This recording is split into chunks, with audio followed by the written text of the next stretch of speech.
doses. Self-help from the hip. Small doses. We're talking that shit. Small doses. And keeping it real. Small doses. With me and Nana Seals. It's so funky. Welcome to another episode of Small Doses. These are not pajamas, but it is catwear. Meow. This is a special episode. You know, when I put up the video to ask for questions on this episode, I was actually very surprised at how few questions there were. But I also feel like there's a lot of folks that may not want to admit the truth and the fact that Mean Girls is a real thing.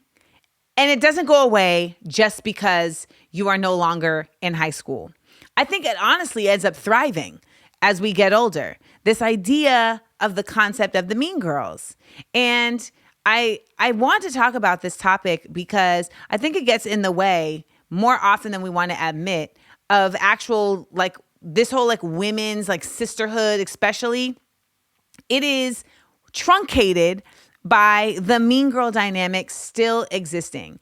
And in order to identify what the mean girl dynamic is, we got to identify what makes a mean girl. So we're going to get into that. Also, I got to tell y'all my stories because I done had some mean girl experiences and we are going to talk about them. No, I'm not going to name names, but if you want to insert the names that you think are the possible names, then I'm not going to stop you from doing that either. Nonetheless, this episode, I hope, encourages you to be able to challenge the mean girls that are in your life, in your office, in your PTA program, etc. And that if you are listening and realize, oh, I'm a mean girl, I hope it encourages you to change course. Because ultimately, these are tropes that we pick up in our younger years, and they can be very hard to break. And that's both the people who are the mean girls and the ones who suffer the fools of the mean girls. You don't got to do either. So let's be better. Let's get into an episode. Side effects of Mean Girls. Stop trying to make fetch happen. Jam dropping. Jam dropping. Jam dropping. We dropping on these hoes. This gem dropping is Mean Girls versus folks that ain't your tribe. Now, let me get clear on this. Now, I think for a lot of people, the idea of Mean Girls was actually encapsulated by Tina Fey and Amy Poehler's movie, Mean Girls, right? They put a name to it. They named the thing. But I don't know that they were the first. And the reality is that we definitely know that we've all experienced the dynamic of the Mean Girl. The Mean Girls are a group of girls, and as we get older, a group of women who derive security within themselves by making someone else feel insecure or ostracized. They require the network of each other, the ecosystem of their own inequities in order to feel whole. And in that, they then focus their energy outward to try to plot the demise of anyone they feel that they can derive some type of energy from. Ultimately, Mean Girls are energy vampires. That's really what they are. They are sucking energy from someone else in order to make themselves feel better. And what it really is reflective of is their own insecurity, okay? If you are confident and you are in a space where you are not paying them any mind, you then become a target. The Mean Girls. You've experienced it, you know it, you've seen it. Now then, of course, there's the those just aren't my people. And the those just aren't my people is different. You know, I think sometimes we may assign the Mean Girl title to women who maybe just aren't our people because we feel well, why don't they want to be my people? Well, ultimately, if they're not coming for you and they're not really trying to pay attention to you and they're not making any efforts to ostracize you, I don't think that they're being mean girls. I just think y'all don't mesh. And that's fine. I think you can still be civil with someone that you don't mesh with. I think you can still work with someone you don't mesh with. But I think far too often, a lot of us want everyone to like us. And so if people don't like us or people aren't interested in hanging out with us, then we will think, oh, well, they're being mean girls. And it is an important distinction to make, especially when you work in places that have a lot of other women, because you also are taking on energy when you feel like you got to fight folks that really ain't even fighting you. The mean girls, they're fighting you. They're putting situations together to make you feel some type of way. The girls that ain't your tribe, they're not doing that. They may be having a party and they didn't invite you. But honestly, did you want to go? And that's the thing. I know that so many of us get caught in our egos too, right? Like the feeling of missing out, the FOMO of it all is really more about your ego than like, do you really want to be there? And it's these distinctions as we get older that really define the maturity and the evolution of us as people versus just like when you're in school and these girls don't want you to sit at their table, you really feel crazy because you're like, why don't they want me to sit at their table? Like, who are they? These are mean girls. And there's different versions of that. And I think when it boils down to it, we're all really looking for a certain level of acceptance. And a lot of us are looking in the wrong places.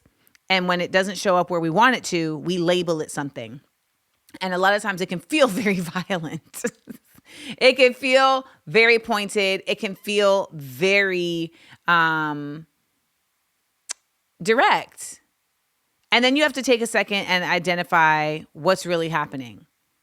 And when you actually examine it, you got to say, are they mean girls or are they just not paying me any attention?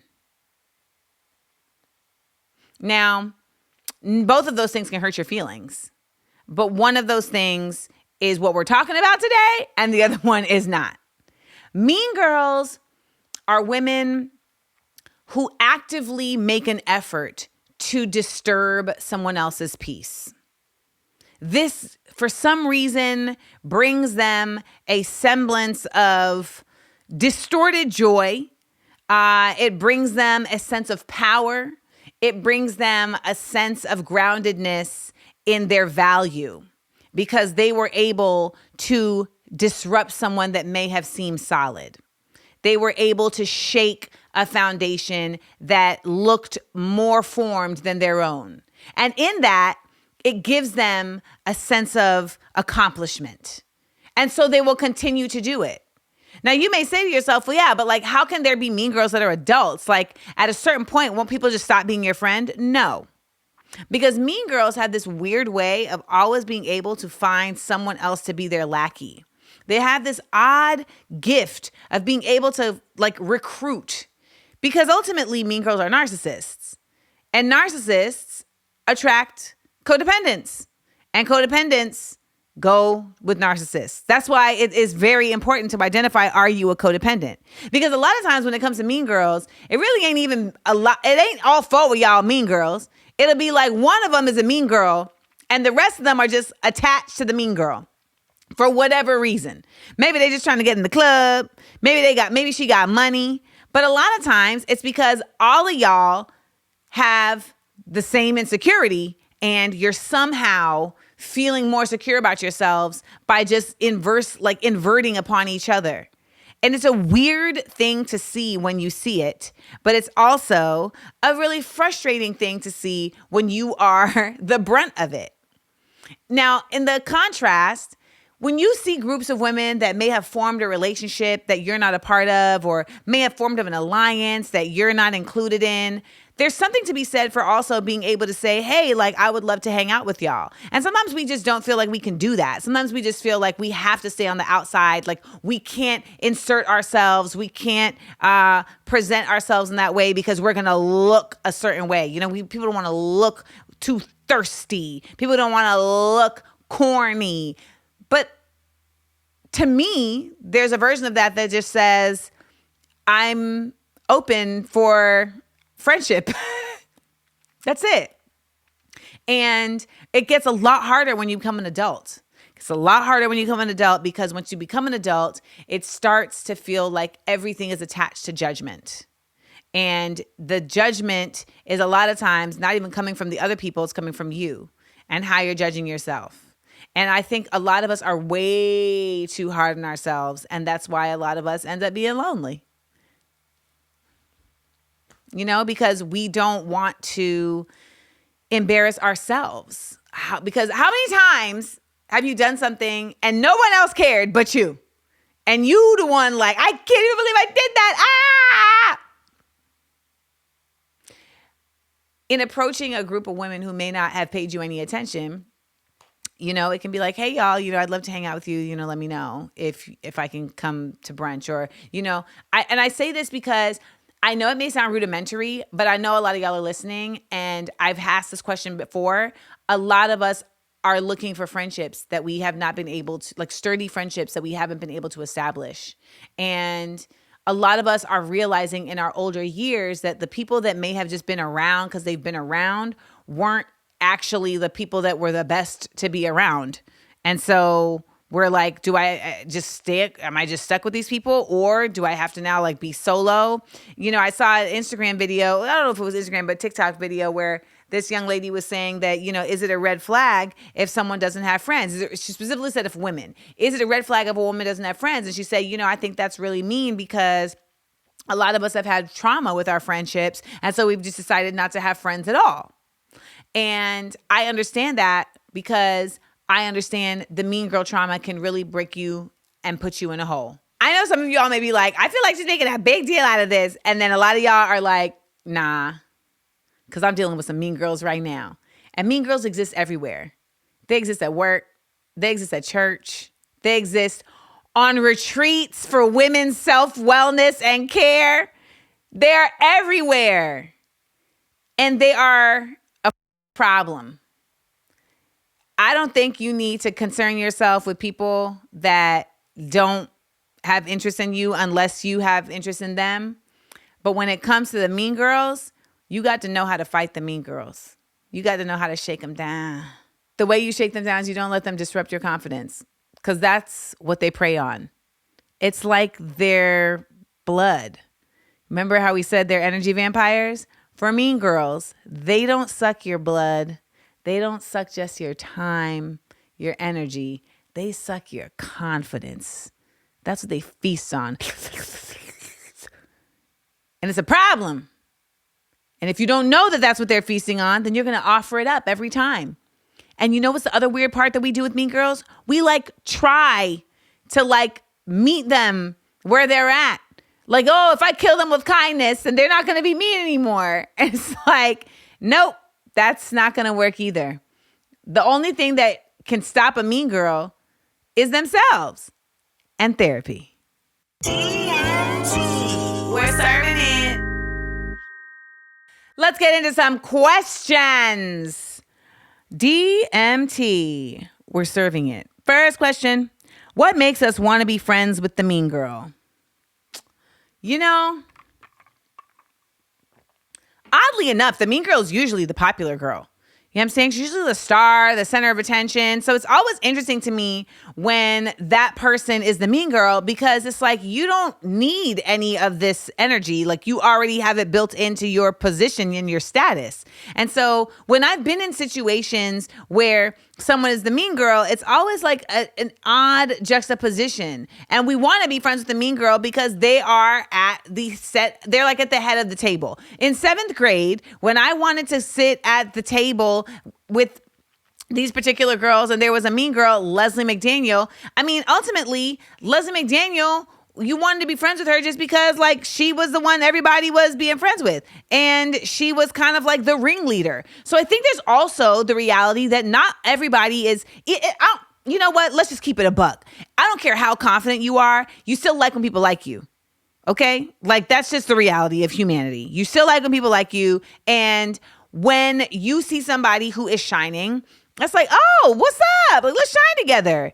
And I think that there's something that kind of breaks in us when that person is I don't know what you're about, but I'm not interested in you. And then you're like, okay, now I want to figure out, I want to get to the bottom of it. And we put so much behind this because we wonder, well, this person is in this position, they're the most popular, or they're the most, promoted, if you're in a corporate setting, the mean girl is usually the one who's at the table getting the most laughs, right? Who may get the most accounts, or who may have the most favor with the boss. And the mean girl might even be the boss, And so there's a multitude of reasons why you may want to be friends with the mean girl. I think a lot of it starts before you even know they're their actual mean girl. You just why wouldn't I want to be friends with the person who's running?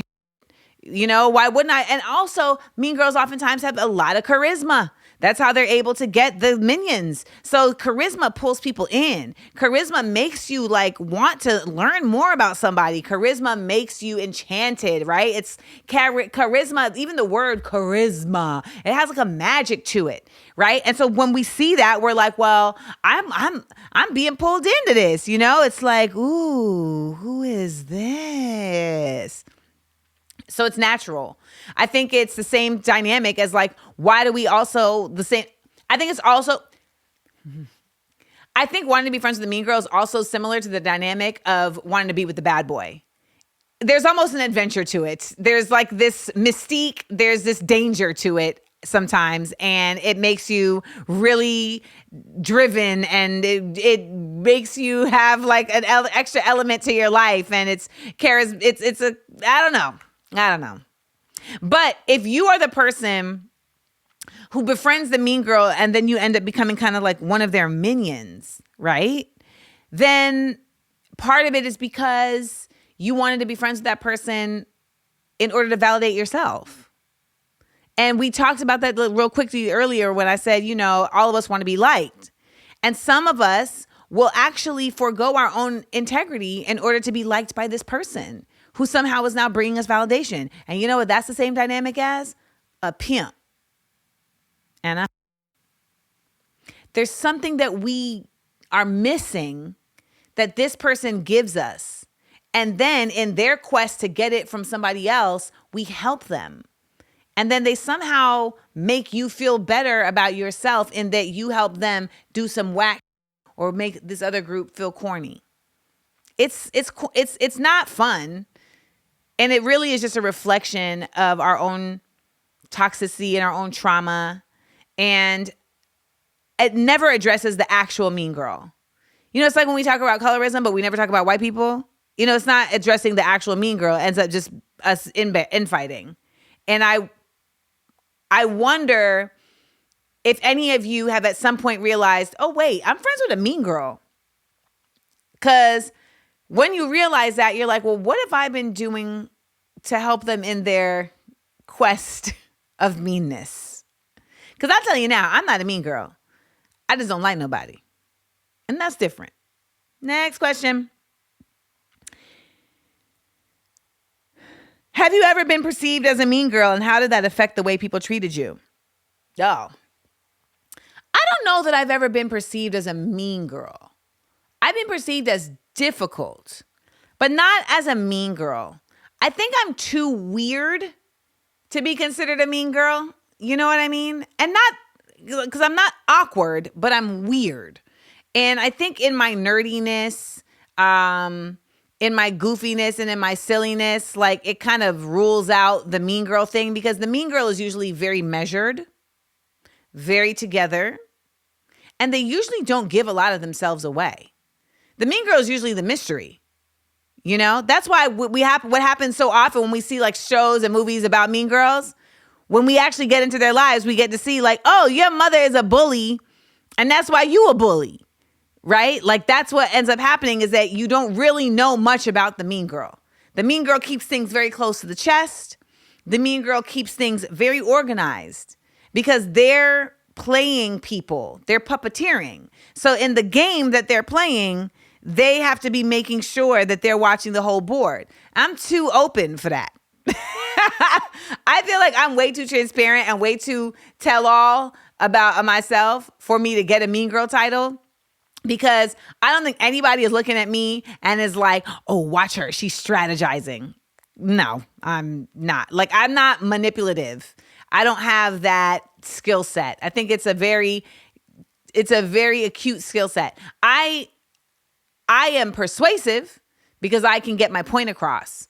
And a lot of people can't get their point across. And so when you're able to like get your point across and stand on your point, you're able to persuade because you are able to continue with facts and examples to illuminate your point to somebody in a way that they may have run out of for themselves. And so that's how you end up being persuasive. But in terms of me being labeled a mean girl, no, I'm not. I don't think I've ever been labeled a mean girl.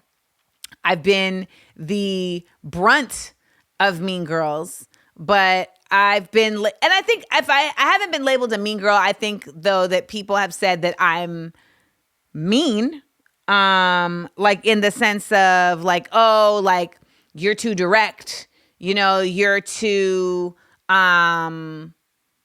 you're stank, or, you're too, negative per se. And I want to make it clear, mean and mean girl are also two different things, right? Because like someone could be a and got no friends. The mean girl has the orbit around them. They are not effective without the orbit around them. The mean girl moves as the head of a herd, okay?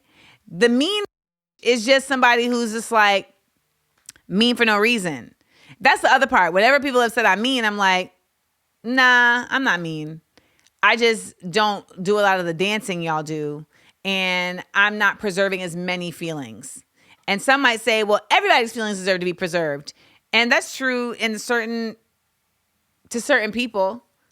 I don't know that that's the case. Especially if you have not preserved my feelings, baby, your feelings is out the window. Out.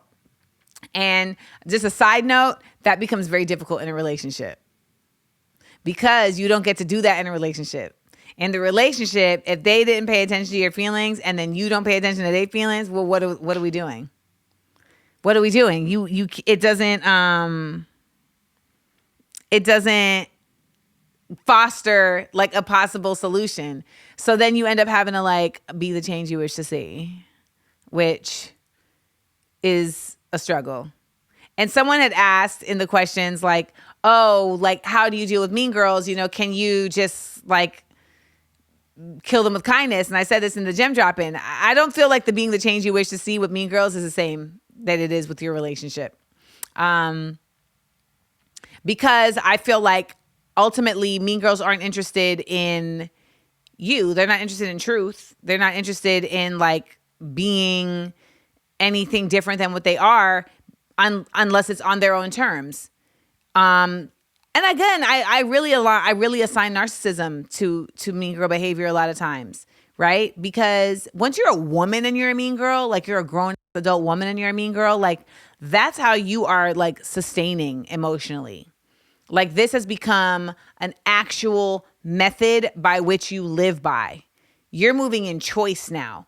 When you're a mean girl in, middle school, high school, like that's a crazy time. You know what I'm saying? Like the dynamics of middle school and high school are just unwieldy, unruly. People got periods and flat chests and, grades and essays. And it's just, you got to dress out for PE and then we got to play dodgeball in the middle of the day and then come back to school like regular people and just go about life as humans. You got the cafeteria and you got to figure out where you sitting in the cafeteria. You like this person, but this person likes you. And, and then he likes your friend. And now somebody's calling you Scary Spice down the hall because, I just flashed back to my own life. But what I'm saying is that as an adult, and you carrying that chaos of middle school, high school with you to your adulthood, that's no longer just someone that's somebody making a choice to move through life a certain way. And they have decided that this method of disturbance and bringing chaos into a space with other women is effective. And by the way, mean girls aren't just mean to other women. I've seen mean girls be mean to dudes. And I've seen them carry it forth in ways that is really like free for everybody. It's genderless. Hold up, y'all. I need to tell you about this. May 18th, Los Angeles at the Novo downtown LA. A variety comedy game show for the culture. Smart Bunny. Good evening, beautiful black people. We never get to see a space where we're celebrating positive images. That part. Is this the part where we gotta be intelligent? Yes. Get your tickets at amandaseals.com. They trying to shut blackness down, but baby, we gonna be lifting it up. Smart Bunny. Okay, now back to the show. The way the mean girl works is that what they'll do is they'll set you up to feel like you're about to be included and then exclude you. Like I can tell you a mean girl situation. It's like, They're all talking about a topic and you're minding your business. And then they're like, Amanda, what do you think about this? And now in your head, you're like, you know what? I already know these is mean girls. So let me not even include myself in this conversation. Let me just politely decline. But then the other part of you is like, but this could be the time that it works, that you guys become friends. And that's the inner child that still wanted to sit at that table with Leslie McDaniel. And sometimes inner child need to shut the up. Okay? Because sometimes inner child be doing a lot of talking when grown folks' business is happening. And so when you are in that situation, the better part to me is for you to say, I'm not even going to get pulled in. But I will tell you, I have been pulled in. And then what you do is you answer in order to not disrupt and in order to be a part of the vibe. You answer. And now what do the mean girls do? Oh my God, I can't believe you would say that. That is unbelievable. Oh my God. And you like, but I didn't even say nothing crazy. I didn't even say nothing different than what they were saying. But they got you. I know, y'all. I know. They got you. And that's just one of the minor ways that mean girls operate. Some of the major ways mean girls operate is they will get you fired. You know, they will get you fired. They will manipulate you to think things that are not true in order for them to capitalize off of them. They will ostracize you from your own group. But it is actual like social violence. And so you can't just kill them with kindness because that's like taking a pen to a gunfight. You're going to lose. So we have some more questions as we always do, and we are going to head over to theamandaverse.com. That's my Patreon to answer the rest of these questions. Some of the questions, how do you deal with mean girls in a professional setting? Ooh, especially in an industry where your connections and relationships are the key to your next gig. That's a good one. Also, do you out-mean a mean girl? What's the approach? Interesting. And how do you deal with the mean girl type in your family in a healthy way? So we're going to answer all these questions and more over there at The Amandaverse. Join us at theamandaverse.com so we can get deeper into the dive. That one time.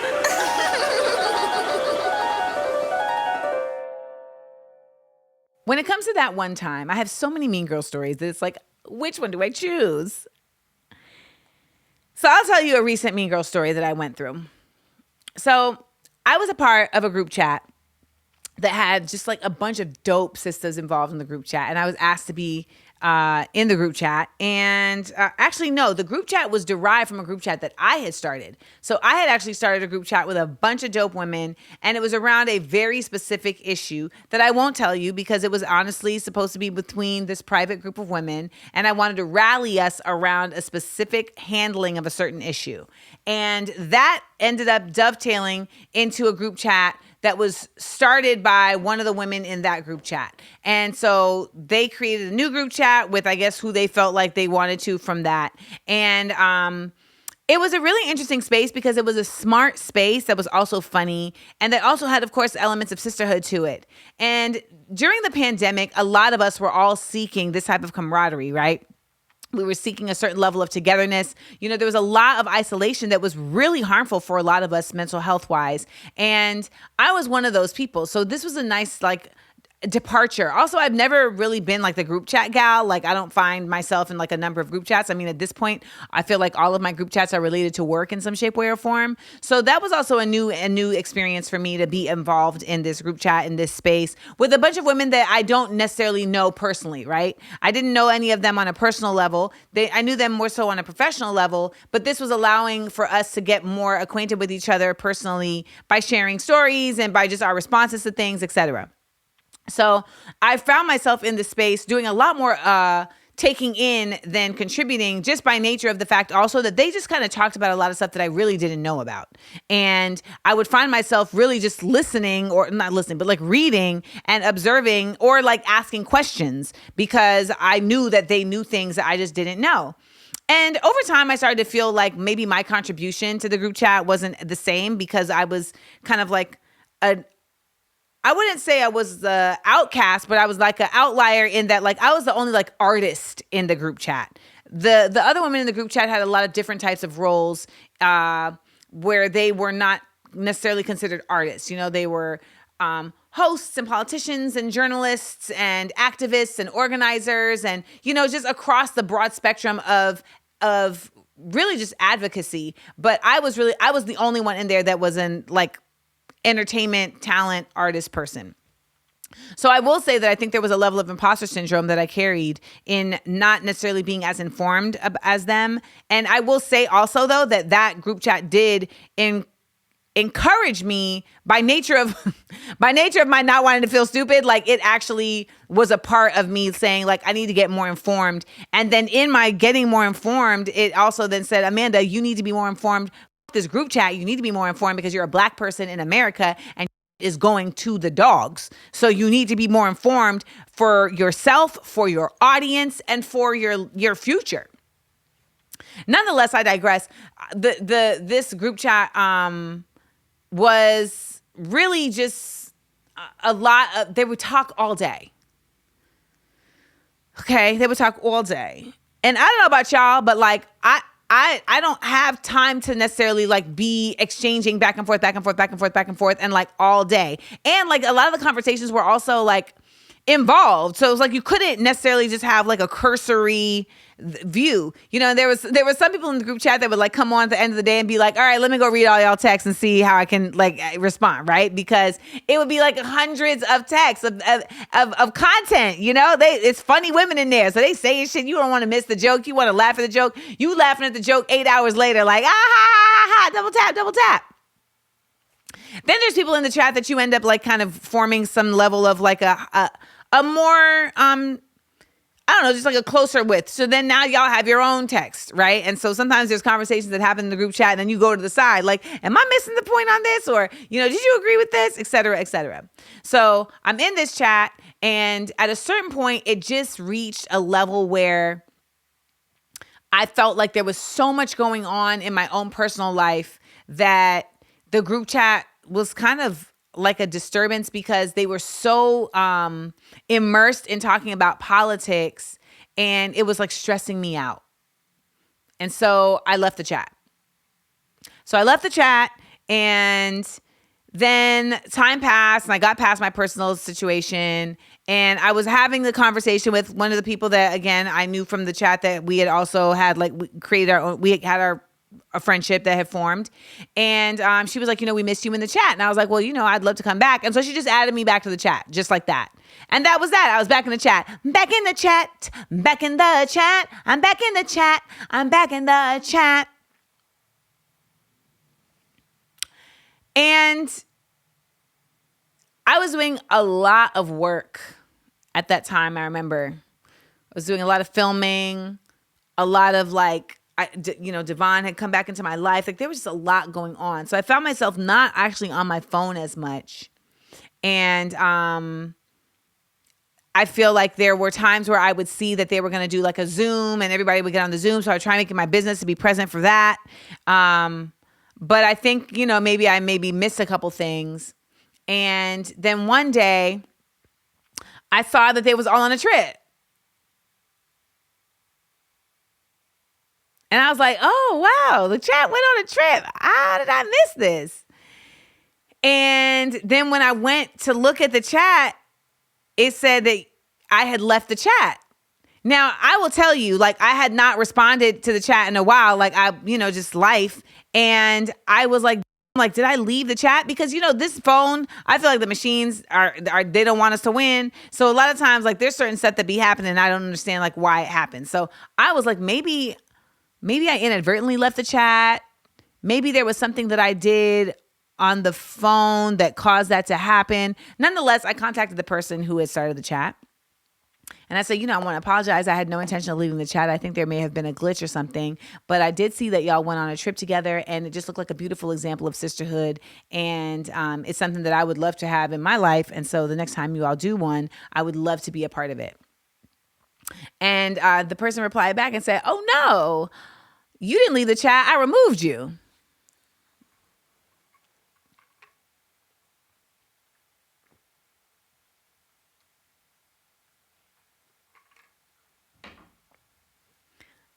say, what? And she said, yeah. The chat became a very personal space, and we simply just couldn't have folks involved that were dealing basically, and I'm trying to remember her exact words, but basically she said, we can't have anybody in here who's not like really fully committed, and we can't have any casual members of the chat. And I gotta tell y'all, I did not know the terms and conditions of the chat. I didn't know the bylines of the chat. I didn't get the privacy notice of the chat. And so I was really surprised at this, because it wasn't like this was a conversation that had been had. It was more so a conversation that seemed to have come up based on something that I may have not even been there for. And I was so blown, because this person who had started the chat was someone I considered my friend. And so I was like, well, why would you not tell me? And it was like, oh, well, everyone's just very busy. And she was like, but, let us know how we can support you. We're rooting for you. And I was like, just for the record, I think that was really, and that you could have gone about this in a far more communicative way, but see you in the mix. And then I cried. It brought up this inner child 7th grade feeling of ostracizing that had no action attached to it. Like I hadn't done anything. You like to tell yourself like, well, I did something, and so that's why this happened. But it's like you hadn't done anything. And the reason I call this a mean girl situation is because what mean girls do is that they will create a scenario and then ostracize you based on something you don't even know. And then actually make you feel like, well, you should know why this is the thing and not tell you. And then they will justify themselves in this. Like, that's what I'm saying. Like, they'll justify themselves in it and really try to make you think that it's like a gaslight. Like, that's what the mean girls do. They gaslight. And they do it typically in a passive aggressive way. It's always usually a passive aggressive method. And she told me they had taken a vote. She told me they had taken a vote and they had decided that anyone who wasn't communicating on a regular basis should no longer be in the group chat. And that was that. Now, y'all, I feel like I should have been informed, like, hey, Amanda, we noticed that you haven't been in the group chat in a while. We're deciding that we want to just kind of move forward with the folks who have like really formed a camaraderie or a connection. And in that, they could either have just said, and so we've decided you're no longer in it, or they could have said, and if you are interested in staying in the group chat, just know that we would expect more of involvement from you. I don't think that's too much to ask, because what the point is that that's how you treat people with respect, whom you respect. And what I see that mean girls do quite often is it's not that they disrespect, I don't know how to put it. I'm getting lost in my own story. But what I will say to you is this. That right there was some mean girl shit, because on a basic level, you speak to people and you communicate, and that's how you treat people that you are friends with. When you don't care about someone's feelings, you move like that. And that is how you treat someone who you don't give a fuck about. And that's my mean girl. That was my most recent mean girl experience, y'all. That was my most recent mean girl experience. And I've seen some of the women from the group chat, and you best believe that every single time I'm like, so what was that about? And 2 out of 3 of them have been absolved of responsibility. But there was a third that definitely came out her face and really was like, I don't know why you would expect anybody to have said anything to you. We're all very busy people. It seems like you're really upset about this. Yeah, seems like you're really upset about this. Do you understand how antagonizing that is, y'all? For someone to be saying that to you while you're trying to stay calm and you're just trying to share with them seems like you're really upset about this. That felt like I was in a Mean Girl film. Like I flew out of my body and looked down and was like, oh, who's playing us in the in the film? Like I feel like we were casted. So, shout out to everybody out there who I know has experienced the Mean Girl dynamic, because it really is shocking and jarring when it happens. When I was younger, I dealt with a lot of mean girls that were white girls. That's what I was dealing with when I was in school, was a lot of white girls who were mean girls. As I've gotten older, it's been black women who have ended up being the mean girls that I end up dealing with. And maybe that's just by proximity, right? Like I'm in a lot of black spaces, so naturally I'm going to be around a lot of black people, and that's where the mean girls are going to be coming from, the places where I'm in space with. But I think the frustrating part for me is that a lot of times the mean girls come out of spaces that are labeled as sisterhood. And when you're in a place of sisterhood, you consider it to be a safe space. You think that it's going to be a place where you're understood, or at least where there's going to be effort to understand you. And a sisterhood space is one where we communicate with each other at the basic level to give someone the opportunity to make a choice. Because that's how you show respect for someone, is you give them the opportunity to make a choice. I had my therapist, she had mentioned to me that, when you're trying to tell somebody about what you want, it's not the best thing to do to tell them in terms of like, I need you to do this for me, or I want you to do this for me. It's more so in just telling them what you want for you, and then giving them the opportunity to make that choice on whether or not they want to do that and meet you there or not. For instance, it's like if someone says like, for instance, you, instead of telling someone like, I need you to call me, or else I don't really believe that you really about it. She was like, there's another way of wording that says, it would really make me happy to hear from you. And now you have shared the same sentiment, which is, this is what would bring me joy, but without placing a demand. And now you've given them the power of choice. And that's a very basic way that we show humanity. That's a very basic way that we see someone's humanity. We give them the power of choice. When you're in a dynamic where people are removing choice from you, and where people are basically making you the brunt of their decision making, and it's all women, that's a mean girl situation. And if you ask yourself, you'll say, wait a minute, I've been in those situations. They happen in families all the time. It's a clique. It's a clique. And we've decided that da-da-da-da-da-da, and now you got to do it. Nah, that's not how this is going to go. And the way that you end up challenging it ultimately is by keeping your distance from those that you have to be around, and by creating boundaries. And sometimes they don't even know those boundaries. You know those boundaries. There's been mean girl situations that I was in that I really like, there were bigger forces at work that kept me there. And so I had to figure out how to manage it. And ultimately it became, I'm just going to be a party of one. And I had to shed the desire for acceptance. I had to remove the want for sisterhood from folks that didn't see me as their sister. And I had to be okay with being in my own circle and creating my own ecosystem of friendship, of love, of sisterhood, brotherhood, etc. And I think a lot of us don't think that's possible. We look at a mean girl scenario, we look at this person who's in this position and they're ostracizing us, and we think, damn, like that's so whack. Like I can't even believe they act like that. We get very bowled down, and we get lost in the negativity of their bullshit, and we forget that we can also create our own spaces.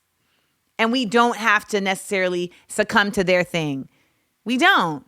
When I was in middle school, I remember when I was in high school, there was a mean girl formation that was created, and really they just like was on some like, yeah, you can't be friends with anymore because you don't pluck your eyelashes. You don't pluck your eyebrows. You can't be friends with us anymore. And I remember I then had a friendship with this girl named Julia, and Julia's friend had done the same type of thing. It was like, yeah, we can't be friends anymore because we just don't mesh. And then went off to like be a part of this mean girl coalition. And they would constantly ostracize us. They would constantly do very like public girlhood things and make it known like, but you can't. But you can't. And me and Julia would be on the side like crying to each other about how we've been like ostracized. And then eventually I turned to Julia one day and I was like, why are we so pressed about being friends with them? We're friends with each other. That's enough. We don't need to be a part of their mean girl clique. I don't even like them. And their eyebrows are not plucked well. And then we ended up having our own group. And that's really how I've charted a course through my life, is that I feel like I've been in mean girl situations a number of times. And I end up having to remember that if you're a big personality or if you're a light, if you're confident, there are going to be people who love it. Y'all, there are people who want to feed that, who want to join in with that, who want to be a part of that, and who will honor that and protect that. And then there are people who are going to hate on that. There are people who are going to try to drain that and who are going to derive their own light and security from taking from yours. And when we're around those people, we forget that the former exists, but they do. They do. You can attract those people. And if you're codependent, you're so used to being attracted to narcissists that you forget that you can choose not to let them in. You can. You as the codependent can make a decision to say, you know what? Not this time. So for all y'all out there dealing with the mean girls of the world, I want to pour into you and remind you, they're only treating you the way they are. These mean girls are only ostracizing you because they are insecure, and your security and your confidence and your brilliance makes them dislike themselves. And there's nothing you can do about it. Not everybody is for you.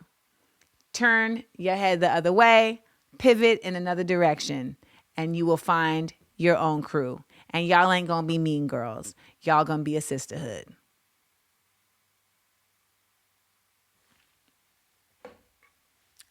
Ba-dum-bum.